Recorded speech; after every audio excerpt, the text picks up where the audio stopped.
सुल्तान मुराद बादशाह की आदत थी कि वो भेस बदल कर अवाम की खबरगिरी करता था। एक दिन अपने सिक्योरिटी इंचार्ज को बोला, चलो कुछ वक्त लोगों में गुजारते हैं।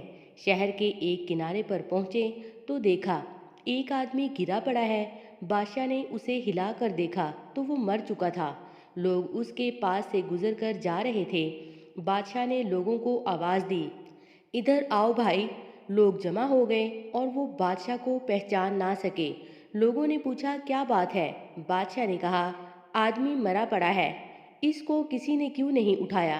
कौन है ये और इसके घर वाले कहाँ हैं? लोगों ने कहा, ये बहुत बुरा और गुनहगार इंसान है। तो सुल्तान मुराद ने कहा, क्या ये उम्मते मुहम्मदिया में से नहीं है? चलो इसको उठाएं और इसके घर ले चलें। लोगों ने मैयत घर पहुंचा दी। उसकी बीवी ने खामद की लाश देखी तो रोने लगी। लोग चले गए।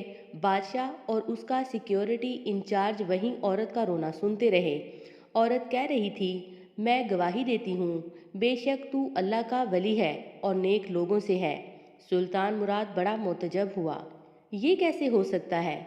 लोग तो इसके बारे में गलत बातें कर रहे थे और इसकी मैयत को हाथ लगाने को तैयार ना थे।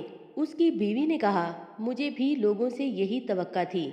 असल हकीकत ये है कि मेरा खामद हर रोज़ शराब खाने जाता, जितनी हो सके शराब खरीदता और घर लाकर गड़े में बहा देता और कहता, चलो कुछ तो गुनाहों का बोझ मुसलमानों से हल्का हुआ। इसी तरह रात को एक बुरी औरत के पास जाता और उसको एक रात की उजरत दे देता और उसको कहता कि अपना दरवाज़ा बंद कर ले, कोई तेरे पास ना आए। घर आकर कहता, अल्हम्दुलिल्लाह, आज उस औरत का और नौजवान मुसलमानों के गुनाहों का मैंने कुछ बोझ हल्का कर दिया है।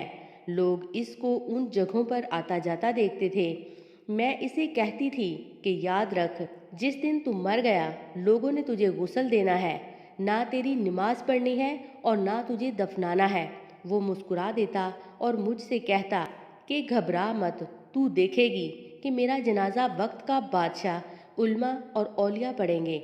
ये सुनकर बादशाह रो पड़ा और कहने लगा, मैं सुल्तान मुराद बादशाह हूँ, कल हम इसको गुस्ल देंगे, हम इसकी नमाज जनाजा भी पढ़ाएंगे और इसकी तदफीन भी हम करवाएंगे। चुनाचे उसका जनाजा बादशाह, उल्मा, औलिया और कसीर अवाम ने पढ़ा। आज हम बज़ाहिर कुछ देखकर या महज दूसरों से कुछ सुनकर अहम फैसले कर बैठते हैं। अगर हम दूसरों के दिलों के भेद जान जाएं तो हमारी ज़ुबानें गूंगी हो जाएं।